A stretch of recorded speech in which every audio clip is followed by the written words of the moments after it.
The story itself is pretty simple. It follows a man and woman who meet at a barbecue and then go on a date and maybe start dating and then maybe spend the rest of their lives together. I say maybe because the play sort of experiments with the notion, the scientific notion, that there are actually multi-layers of the universe, what we would call a multiverse. And that the theory is that in every possible outcome of your life, there is a version of it in the multiverse. And the sort of Wikipedia shorthand version is that essentially the residual energy from the Big Bang, if you believe in that, the residual energy of the Big Bang left would have created this kind of ripple effect that would have essentially created several universes just like ours. Not different Earths necessarily, but different universes in which the construct of our universe is the same, but slightly different. And from a scientific standpoint, you could rationally understand that that energy would move so far out over so much time and distance that you would get every possible outcome of your life. So if in one version of your life you were to become a doctor and cure cancer, there's also another version of your life where you become someone who gets cancer. And so that's sort of the sort of mystery of that, the mystery of what version your life could take, is what the play is exploring. And so what we see are Roland and Marianne, the couple who meet. We sort of see them play out several different iterations of every version of where the relationship could go. And it's a meditation on the way in which the small choices of our life make up the totality of our life. And that at any given moment, we decide which road we want to take. You could also look at it and say that at any given moment, it doesn't matter which road we take, because at some point in the multiverse, we're going to take that road anyway. So it's what I love about the play is that it is a deeply intellectual, philosophical view on something that is very innate and human.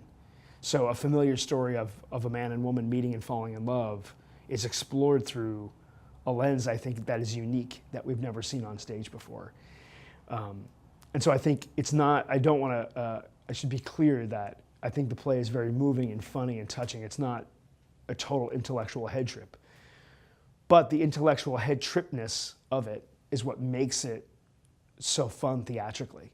And I think that, at least for me, the value of contemplating or asking questions about what is it that makes up our lives? Is it the series of random choices that we've made, or are we on some path that we have no say in? I think that cuts along lines of philosophy and faith in a way that I think is pretty unique.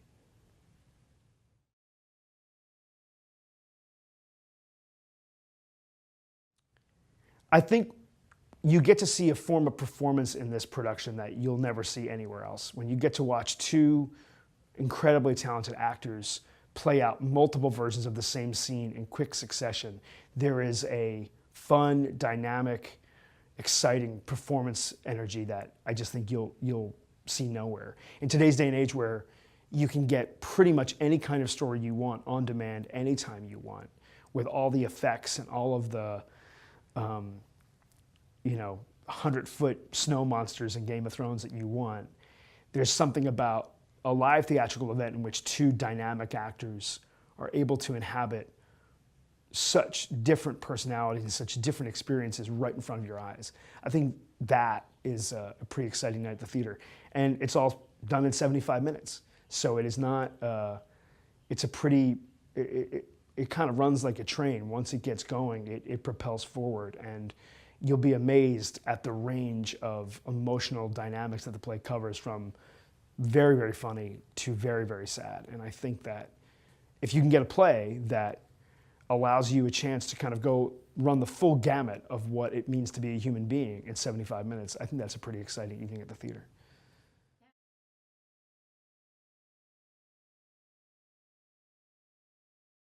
Well, I love coming back to Gulf Shore Playhouse because I feel like the community of Naples is so different than where I come from in Philadelphia. And I love the kind of audience that Gulf Shore has attracted. You know, it's a wide range of personalities, and even the programming that Kristen does at the theater is such a wide range of stories that is an exciting theater to come be a part of. And I first came here in 2013 with Cody to do The Whipping Man. And Cody and I had done that play together in Philadelphia. And even when I did the play with him in Philly, we had known each other for quite a while. We had a lot of friends in common, and I'd seen him act on stage several times. And so when that play came up, I said to the artistic director of the theater, I said, what about Cody? I would love to do this play with Cody. And he also loved Cody. So that was our first working experience together, even though I'd seen a lot of his work from The Folger to Shakespeare Santa Cruz. And so in that same time, I got to know Kate very well. Even though we hadn't worked together, I had seen her on stage a lot. I'd seen her do probably about 6 or 7 productions before I ever stepped foot in this rehearsal with her. And so where I live and work in Philadelphia is a very rich theater community where you work with a lot of the same people all the time. And so when you go on the road, it tends to be with people that you've never worked with before. It tends to be a completely different group of people. And so it's really exciting when you get to go away from your home, but come to a place that starts to feel like a second home in a way, and to work with people that you actually have relationships with, that a lot of the people working on this production have worked at this theater and have worked with each other many times. So that's unique, to be able to come to a theater that doesn't have a huge theater community of working artists. Almost everyone who works at the theater is coming from someplace else. So to actually come into that circumstance in a way that feels familiar is unique. And I think it's one of the things that Kristen has built over the many years the Playhouse has existed, of building a company of artists that have a relationship with each other, but also with the audience. And so that makes the experience a lot richer than it would be otherwise.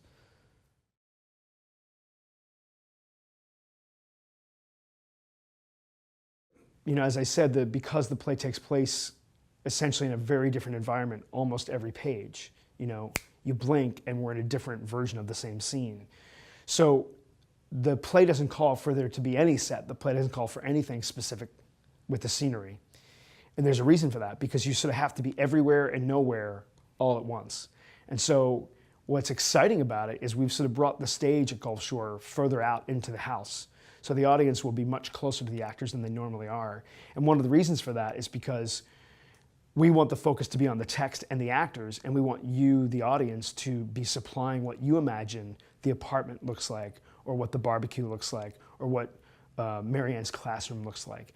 There's a lot of imagination that goes into the way the play is constructed. And so the audience actually brings all that to it, as opposed to the scenery and the costuming and the lights providing all of the answers. So that makes it very challenging, because the design has to be specific, but it also, again, it wants to be everywhere and nowhere all at once. And in that way, it's very much like Shakespeare. You know, Shakespeare didn't write for set designers. So Shakespeare wasn't conscious of, you know, what the Roman temple and Caesar looked like. It was just the globe stage. And so this is very much the same thing, where we put all of the emphasis on the text and the actors as opposed to the scenery. I will say that there is a set, there is an environment in which the play takes place, and it has sought to engage with the themes of the play. So there's a lot of atmosphere, I think, that is in conversation with the idea of constellations. It's in conversation with the idea of the theories, the scientific theories of the play. And it's also very poetical. You know, when like with Shakespeare, the richness of that language, the richness of this text requires a bit of what we would call a poetic gesture, something that makes the space feel ceremonial and special. And so I do think that our design does that, but it also leaves a lot of room for the audience to bring their own experience to it. Again, something that makes the live theater experience different than the one on your couch is you get in a room full of people where hopefully everyone has a slightly different experience, and yet the feeling of the evening is universal.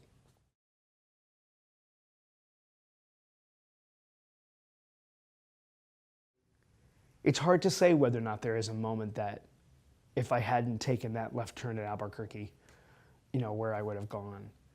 And I think one of the reasons I struggle to answer the question is because the struggle for me is to try and live in the moment that I'm in and not dwell on what could have been or what could be, but to try and be present in this moment. And that struggle is something that I find to be profound and universal, that we all struggle to just exist in this moment. And when I think about the turns my life has taken, I think more about the kind of larger events that have formed me. You know, my parents let me go do traveling children's theater at the age of 14 in the summer. You know, I grew up in Northeast Philadelphia, and they let me get on the subway and the bus from my very white blue-collar neighborhood in Northeast Philadelphia to go into Center City, Philadelphia, and then get in a van and go into every area of the city and do theater. And suddenly to be in all black neighborhoods and all Latino neighborhoods and be doing theater for people that were very unlike myself was the entry point for me to understand that there was something in this art form that was communal and universal that was unlike anything else in my experience. And so that's not a moment in time necessarily, but my parents' sort of trust and belief in what I wanted to do and their support of that is something that if they had made a different decision, if they had not provided me that opportunity, I have no idea what my life would have become, because that was a transformative time in my life. And I didn't know it. It wasn't like at 14 years old I understood that suddenly going into a gymnasium in North Philadelphia to do Hansel and Gretel meant that, you know, 30 years later I would still be doing it. But I often think that when you're asked that kind of question, you forget, well, it's not just my decision. It's not just the decisions I made, it's the decisions the people around me made. You know, another small one is, I remember when I was dating my wife, we had started dating, and we were both working at the same theater company, the Pennsylvania Shakespeare Festival, a lot of people meeting at Shakespeare festivals. Opening night of a production I was in, you know, I was at the after party, and I didn't know where she was, and people were like, where's Kim? Where's Kim at? And I suddenly started to fear, well, I guess maybe she just got weirded out by my opening night and she doesn't want to be around, doesn't want to be a part of it. And then I was talking with someone, and over their shoulder I saw her walk in, and she was all dressed up. So she wasn't there because she had gone home to get dressed up for the opening night. And I sort of knew in that moment that this was different, that this was somebody who wasn't, you know, playing games with me, or somebody that was, you know, I had to like compete for. It was somebody who wanted to be with me. But again, that was her decision. I sort of feel like I was inactive in that. I had to experience it. And so sometimes just being open to what the universe, the doorway the universe opens for you, and being available to that is almost as important to me as, well, the ego of, well, the decision I made, the control I exerted, isn't always the case. Sometimes it's the way the world around you says, hey, maybe you should go this way, or hey, take my hand, come this way. I think that's just as important as the way we craft our narrative based on our decisions.